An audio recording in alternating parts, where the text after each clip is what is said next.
sorry, kiddo, I really am. You have a good soul. And I hate giving good people bad news.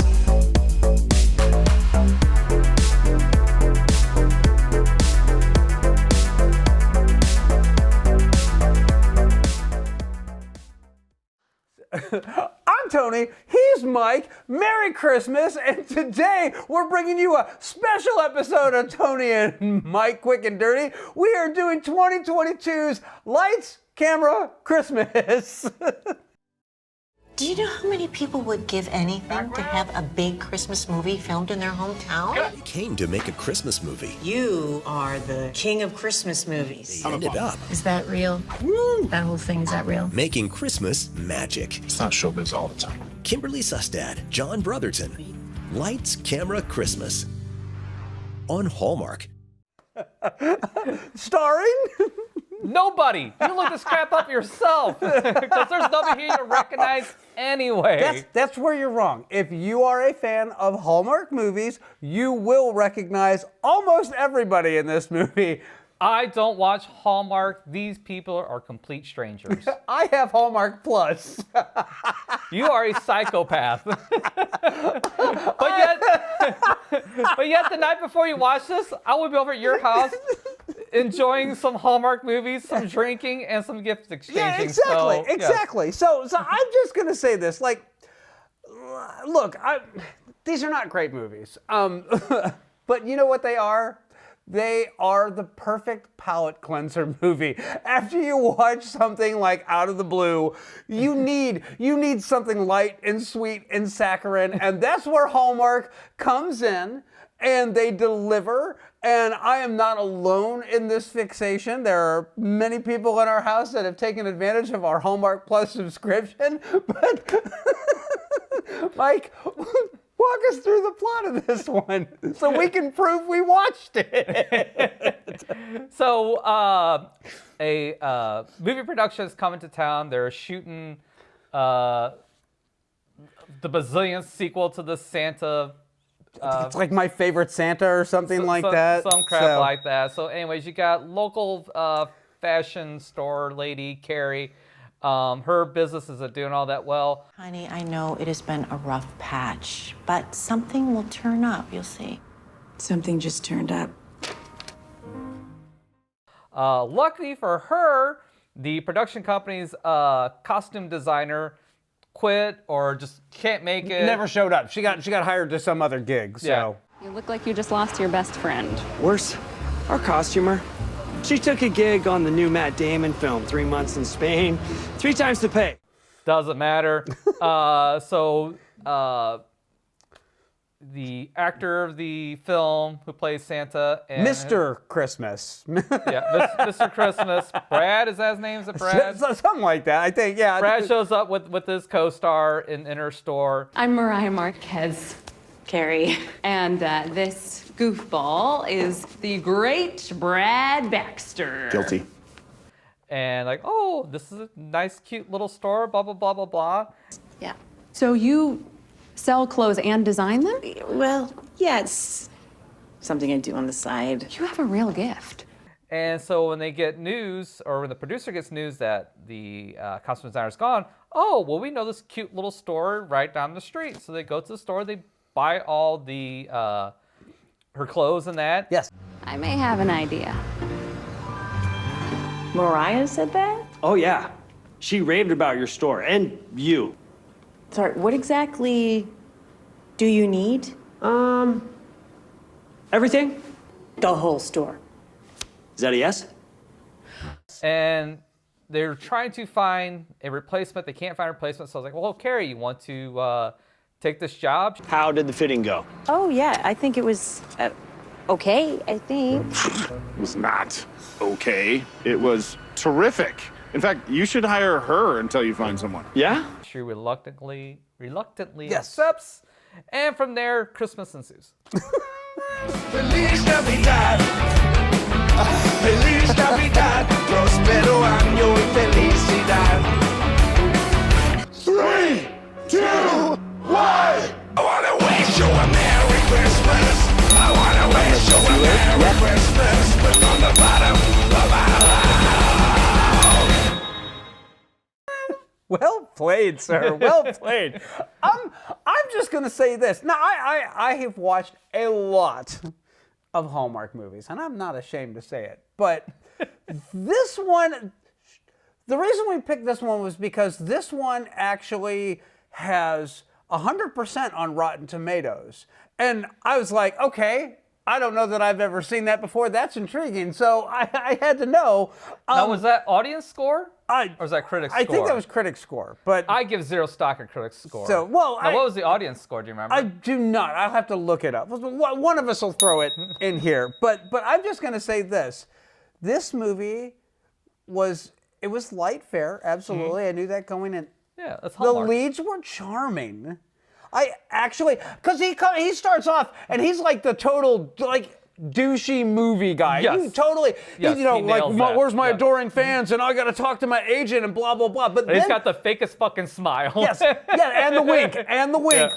But then he's like starts kind of getting to know the lady that they've hired as the costumer, and she gets to actually get a glimpse behind the curtain and actually see him when he's not, you know, fawning for his fans or in front of the camera, and their relationship kind of starts there, and because they're in this little small town, they like, you know, don't have a whole lot to do or a whole lot of people to hang out with, so he starts hanging out with them, and then I actually really enjoyed the part where he invited himself to dinner because he knows that the mom is a mega fan and knows that she knows exactly who he is. Yeah, big plans this weekend?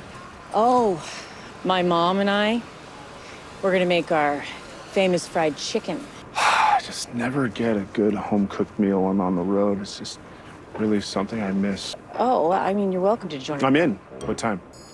But then he shows up and he's riding that fine line. It starts off and he's playing that like celebrity, like, you know, pandering to fans thing. Yeah. But then as the evening goes on and he kind of lets all that shit slide, you actually get to see him as a real person and the fact that he plays the piano and he enjoys this kind of stuff. And then he starts to confess that, you know, he was offered like more serious dramatic roles and he turned it down, and that guy has gone on to do all this stuff, and he kind of wants to break out of being Mr. Christmas and do something that's a little bit more serious. And he's also encouraging his, you know, love interest, not quite girlfriend yet, that she should give the whole costuming thing a go because she's a natural at doing the fittings and putting costumes together and figuring out what really works for the actors and the characters in the films. But then she's also really personable and offers some really great suggestions and ideas because film is a collaborative process. Am I the coolest Santa or what? Yeah, it's terrific, but Dazzle's never gonna go for this. What? What? You said they wanted different. This is different. It is the perfect combination of old and new and traditional and chic, and I, for one, think I look great.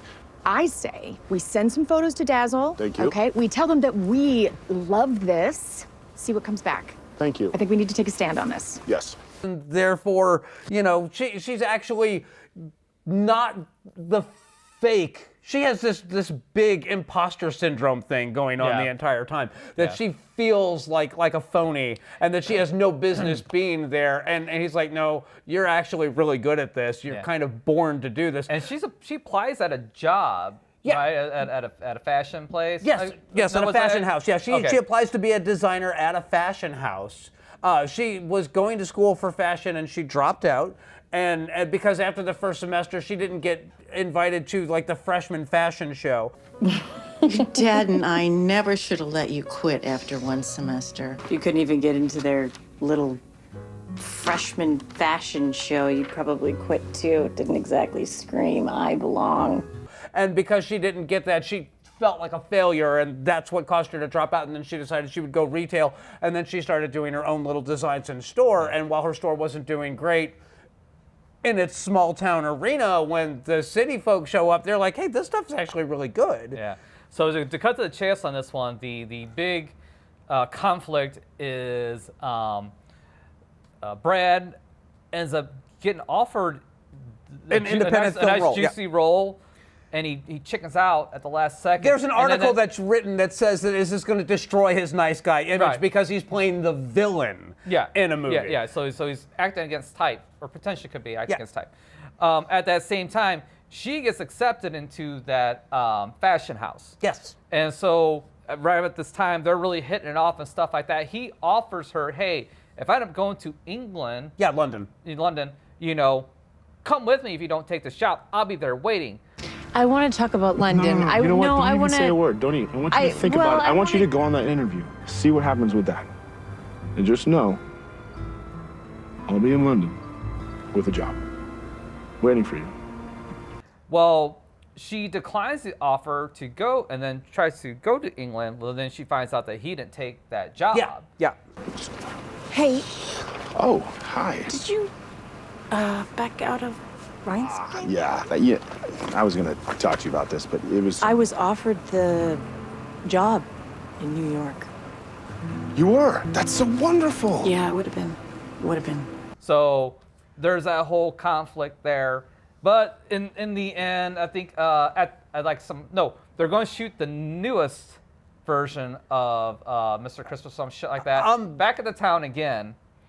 Yeah. There's a sequel coming, but it's also there's a wrap party and there's the launch party. There's the premiere because they're doing a theater premiere and then they're doing a Q&A and then it's supposed to drop on this streaming service called Dazzle. And so she's at the wrap party for that with her mom, and he gets his chance to say, "Look, I screwed up. I'm sorry. I really should have thought about you. I didn't even consider that. I was so wrapped up in my own bullshit that was the thing." You made me real. I'd never felt so real in my life, and it terrified me. So I did what I do, and I ran, and I hid. I was the coward. And they, kiss and everything is wonderful. And it's a Hallmark movie. Of course it's a happy ending. Of course. What the hell were you expecting? Yeah. Now, while it's nice that he took the blame for that shit, he shouldn't have to take the blame for that. Communication is a two-way street. Yeah. She could have easily called like, hey, I'm not going to take this offer so I could be with you in England, And then he could have also called too and said, hey, I'm not taking this gig, so, Yeah, timing happens. And for real, I mean, legitimately, that's the only nitpick that I have on this. Timing happens, where basically all this stuff happens in a very short period of time. They're not communicating with each other because they're both very busy with the shooting schedule of the film and her duties and his responsibilities in front of the camera. And so there's a time crunch. And yeah, a 5-second phone call could have fixed this issue, but again, it's a Hallmark movie, I'm totally going to forgive it. Yeah. So the other thing too is, while Brad has an evolution, first he's comes off as this douchebag guy, but you come to grow to like him. You know, at the end, Carrie doesn't have too much of an evolution. She's kind of the same person from the beginning to the end. For her, it was more about pushing past where she thought she should be, because she has a failing retail establishment, and she's like 3 months behind or 6 months behind, whatever. And her mom's like, "Look, I'll loan you the money and you can get caught up on all this stuff." And she's like, "Mom, the store's got to be self-sufficient. If it's not self-sufficient, what the hell's the point?" I have decided to dip into my savings and get you squared away on the rent. No. And then we can pay off some of the bills, too. No.